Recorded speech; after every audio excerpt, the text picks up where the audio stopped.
সব খাবারগুলো যদি খেতে চান তবে আপনি সরাসরি চলে আসুন আমাদের এই স্টল লক্ষ্য করে। এই খাবার না খেলে মেলা দেখা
আমরা এই মুহূর্তে পৌঁছে গিয়েছি কালীভাটা জগদ্ধাত্রী পুজো ও উৎসব প্রাঙ্গণে। এখানে চলেছে জগদ্ধাত্রী পুজো এবং 10 দিনের জগদ্ধাত্রী মেলা। আমরা পেয়ে গেছি কমিটির অনেক সদস্যকেই। তাদের কাছ থেকে এই জগদ্ধাত্রী পুজোর প্রাচীন ইতিহাস, বাজেট এবং আরও অন্যান্য অনুষ্ঠান সম্পর্কে বিস্তারিতভাবে জেনে নেব। স্যার, আপনার নাম? আমার নাম গোপাল রায়। এই জগদ্ধাত্রী পুজো কত বছর আগে শুরু হয়েছিল? জগদ্ধাত্রী পুজো শুরু হয়েছিল 44 বছর আগে আর কি। 44 বছর আগে যেভাবে শুরু হয়েছিল সেই সমস্ত ঐতিহ্য রীতিনীতি আজও কি বজায় আছে? তা থেকে কিছু পরিবর্তন হয়েছে, বর্তমান যুগের সঙ্গে তাল মিলিয়ে চলার ক্ষেত্রে কিছু পরিবর্তন হয়েছে।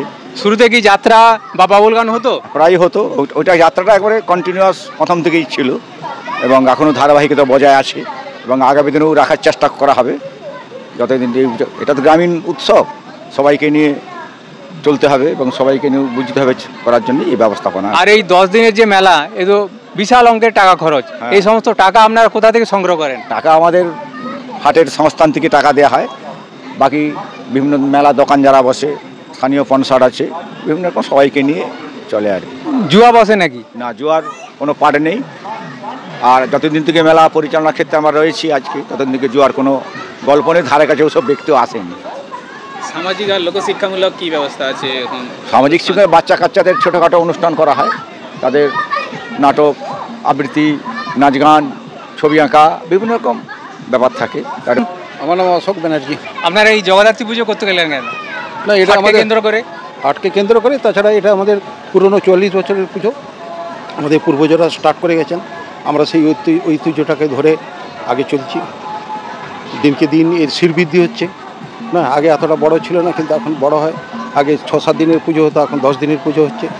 বিভিন্ন রকম আর্টিস্ট না আসছে। খেলাধুলা আমাদের এই এর মধ্যে আমরা ফুটবল টুর্নামেন্ট করাই, যেটা এখন প্রায় বাংলা থেকে হয়ে গেছে, চলেছে। সেটা আমরা এখানে 1 সপ্তাহ ধরে ফুটবল নকআউট ফুটবল টুর্নামেন্ট করেছি।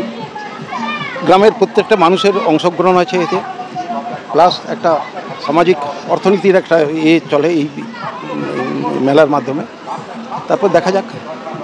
ঘাটাল মহকুমার যে গর্ব খেলোয়াড় মহিদুল ইসলাম, সে আমাদের এই ক্লাবেরই এখানেই বাড়ি।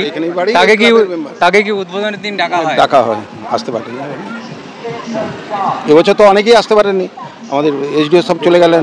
আমরা এই পুজো কমিটির ইতিহাস জানলাম যে প্রাচীনকালে খুব ছোট আকারে এই জগদ্ধাত্রী পুজো হতো, তারপর ক্রমশ সময়ের পরিবর্তনের সঙ্গে সঙ্গে পুজোর আকারও বৃদ্ধি পেয়েছে। আমি শ্যামাপদ প্রামাণিক, ইন্ডিয়া নিউজ কলকাতা, সবার খবর সবার আগে, টালিভাটা থেকে।